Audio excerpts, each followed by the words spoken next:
Hi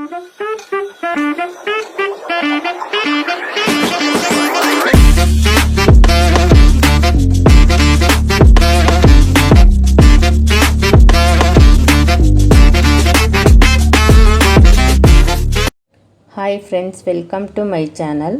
ನಾನು ಇವತ್ತು ಮನೆಯಲ್ಲೇ ಚೆನ್ನ ಮಸಾಲ ಪೌಡರ್ ಹೇಗೆ ಸುಲಭವಾಗಿ ಇನ್ಸ್ಟೆಂಟಾಗಿ ಮಾಡೋದು ಅಂತ ಶೇರ್ ಮಾಡ್ತಾ ಇದ್ದೀನಿ. ಈ ಥರ ಚೆನ್ನ ಮಸಾಲ ಪೌಡರ್ ಮಾಡಿ 6 ತಿಂಗಳು ಉಪಯೋಗಿಸ್ಬೋದು. ನಾವು ಅಂಗಡಿಲಿ ತರೋ ಚೆನ್ನ ಮಸಾಲ ಪೌಡರ್ಗಿಂತ ನಾವು ಮಾಡಿರೋ ಚೆನ್ನ ಮಸಾಲ ಪೌಡರ್ 100% ಸೂಪರ್ ಆಗಿರುತ್ತೆ. ಜಸ್ಟ್ 1 ಸ್ಪೂನ್ ಹಾಕಿದ್ರೆ ಚೆನ್ನ ಮಸಾಲ ರೆಡಿ ಆಗುತ್ತೆ. ಅದು ಹೇಗೆ ಮಾಡೋದು ಅಂತ ನೋಡೋಣ. ಒಂದು 4 ಸ್ಪೂನಷ್ಟು ಕಸೂರಿ ಮೇಥಿ ತೊಗೊಂಡಿದ್ದೀನಿ. ಒಂದು 8 ಗುಂಟೂರು ಮೆಣಸಿನ್ಕಾಯಿ, 8 ಸ್ಪೂನು ಧನಿಯಾ ಬೀಜ ತೊಗೊಂಡಿದ್ದೀನಿ, ಒಣಗಿದ ಕರಿಬೇವು, ಗೋಡಂಬಿ ಒಂದು 50 ಗ್ರಾಮ್ ಅಷ್ಟು, ಜೀರಿಗೆ 2 ಸ್ಪೂನು, ಮೆಂತ್ಯ 1/4 ಸ್ಪೂನು, ಕಾಳುಮೆಣಸು 2 ಸ್ಪೂನು, ಕಲ್ಲುವು ಸ್ವಲ್ಪ, ಓಂಕಾಳು 1 ಸ್ಪೂನು, 2 ಸ್ಪೂನು ಸೋಂಪು ಕಾಳು, 2 ಪಲಾವ್ ಎಲೆ, ಒಂದು 10 ಏಲಕ್ಕಿ, 4 ಸ್ಟಾರ್ ಹೂವು, 1 ಸ್ಪೂನಷ್ಟು ಲವಂಗ, ಅರ್ಧ ಜಾಕಾಯಿ, ಜಾವತ್ರಿ ಸ್ವಲ್ಪ, ಚಕ್ಕೆ ಒಂದು 5 ಇಂಚು. ಈಗ ಒಂದು ಪ್ಯಾನ್ ಇಟ್ಕೊಂಡು ಧನಿಯಾ ಹಾಕ್ಕೊಂಡು ಹುರ್ಕೊಳ್ತೀನಿ. ಇದನ್ನು ಅಷ್ಟೇ ಲೋ ಫ್ಲೇಮಲ್ಲೇ ಇಟ್ಕೊಂಡು ಹುರ್ಕೋಬೇಕು. ಕಲರ್ ಚೇಂಜ್ ಆಗೋವರೆಗೂ ಹುರಿಬೇಕು. ಒಂದು 2 ನಿಮಿಷ ಹುರ್ಕೊಂಡ್ರೆ ಸಾಕು.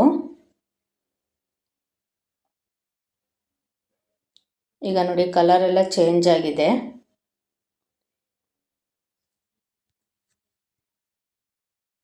ಈಗ ಧನಿಯಾನು ಅಷ್ಟೇ ಹುರಿದಿದ್ದಾಗಿದೆ. ಇದನ್ನು ಒಂದು ಪ್ಲೇಟ್ಗೆ ಹಾಕೊಳ್ಳೋಣ. ಪ್ಲೇಟ್ಗೆ ಹಾಕ್ಕೊಂಡು ಹಾರಕ್ಕಿಡೋಣ.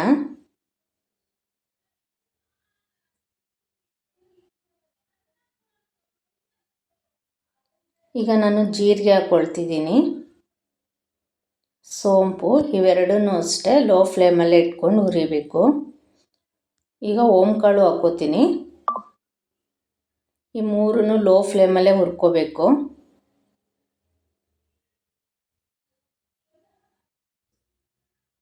ಇದು ಅಷ್ಟೇ ಕಲರ್ ಚೇಂಜ್ ಆಗೋವರೆಗೂ ಹುರಿಬೇಕು. ಈಗ ನೋಡಿ, ಕಲರ್ ಎಲ್ಲ ಚೇಂಜ್ ಆಗೋವರೆಗೂ ಹುರ್ಕೊಂಡಿದ್ದೀನಿ. ಇದನ್ನು ಅಷ್ಟೇ ಹುರಿದಿದ್ದಾಗಿದೆ. ಇದನ್ನು ಅಷ್ಟೇ ಪ್ಲೇಟ್ಗೆ ಹಾಕ್ಕೊಂಡು ಹಾರಕ್ಕಿಡೋಣ.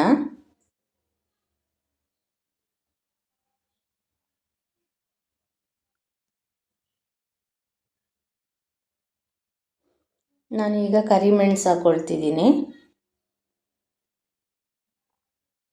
ಮೆಂತ್ಯ 1/4 ಸ್ಪೂನ್ ತೊಗೊಂಡಿದ್ದೀನಿ. ಇವೆರಡನ್ನೂ ಅಷ್ಟೇ ಕೆಂಪುಗಾಗೋವರೆಗೂ ಹುರಿಬೇಕು, ಇಲ್ಲಾಂದರೆ ಮೆಂತ್ಯ ಕಹಿ ಬರುತ್ತೆ. ಈಗ ನೋಡಿ, ಕಲರ್ ಚೇಂಜ್ ಆಗೋವರೆಗೂ ಹುರ್ಕೊಂಡಿದ್ದೀನಿ. ಇದನ್ನು ಅಷ್ಟೇ ಪ್ಲೇಟ್ಗೆ ಹಾಕ್ಕೊಳ್ಳೋಣ.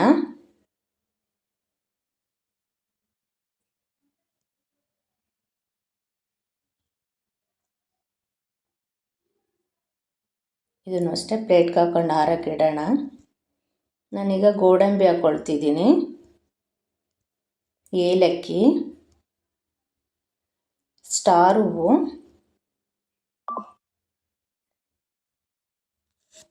ಲವಂಗ, ಚಕ್ಕೆ, ಜಾವತ್ರಿ,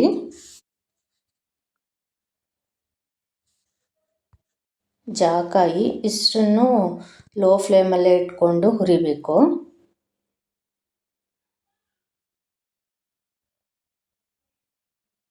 ಇದು ಅಷ್ಟೇ ಒಂದು 2 ನಿಮಿಷ ಹುರಿದ್ರೆ ಸಾಕು.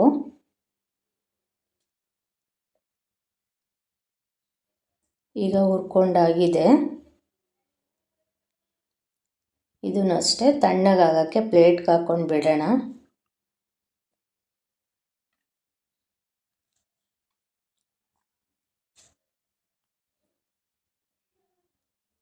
ಈಗ ಪ್ಲೇಟ್ಗೆ ಹಾಕ್ಕೊಳ್ತಿದ್ದೀನಿ.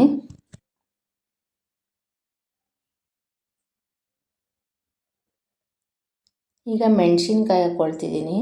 ಎಲ್ಲನೂ ಅಷ್ಟೇ ಯಾವುದೇ ಆಯಿಲ್ ಹಾಕ್ಕೊಂಡು ಫ್ರೈ ಮಾಡಬಾರ್ದು, ಎಲ್ಲ ಡ್ರೈಯಾಗೆ ಫ್ರೈ ಮಾಡಬೇಕು. ಕರಿಬೇವು ಹಾಕ್ಕೊಂಡಿದ್ದೀನಿ, ಕಲ್ಲು ಹಾಕ್ಕೊಂಡಿದ್ದೀನಿ, ಪಲಾವ್ ಎಲೆ ಇಷ್ಟನ್ನು ಲೋ ಫ್ಲೇಮಲ್ಲೇ ಇಟ್ಕೊಂಡು ಹುರಿಬೇಕು. 1 ನಿಮಿಷ ಹುರ್ಕೊಂಡ್ರೆ ಸಾಕು ಇದು.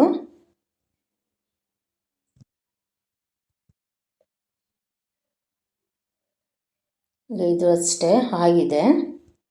ಇದನ್ನು ಅಷ್ಟೇ ಪ್ಲೇಟ್ಗೆ ಹಾಕ್ಕೊಳ್ಳೋಣ.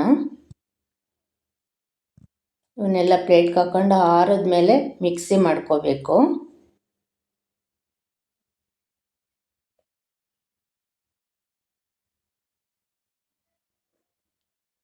ಈಗ ಇವೆಲ್ಲ ಆರಿದೆ, ಇದನ್ನು ಮಿಕ್ಸಿ ಮಾಡ್ಕೊಳ್ಳೋಣ ಈಗ.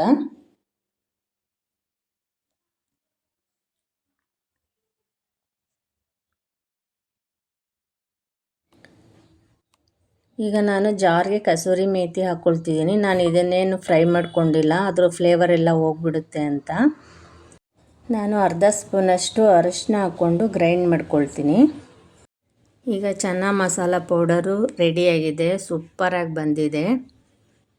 ಜಸ್ಟ್ 1 ಸ್ಪೂನ್ ಹಾಕಿದರೆ ಸಾಕು, ಚೆನ್ನ ಮಸಾಲ ಗೊಜ್ಜು ರೆಡಿಯಾಗುತ್ತೆ.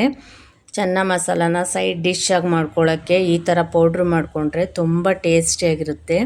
ನಿಮ್ಗೆ ಈ ರೆಸಿಪಿ ಇಷ್ಟ ಆಗಿದ್ದರೆ ಲೈಕ್ ಮಾಡಿ, ಶೇರ್ ಮಾಡಿ, ಕಮೆಂಟ್ ಮಾಡಿ, ಸಬ್ಸ್ಕ್ರೈಬ್ ಮಾಡಿ. Thank you.